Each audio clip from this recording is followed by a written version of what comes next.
This story of Musa'a'alayhi Salah, the lessons, the ayat, the lessons we learn, it consoles those who are separated from their loved ones, saying, Inna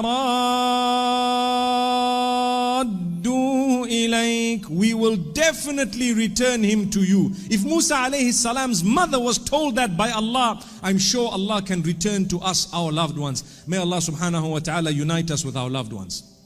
Sometimes we are separated through death. Do you know that?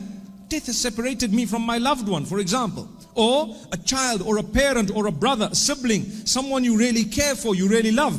Don't worry. وَالَّذِينَ آمَنُوا وَاتَّبَعَتْهُمْ ذُرِّيَّتُهُم بِإِيمَانٍ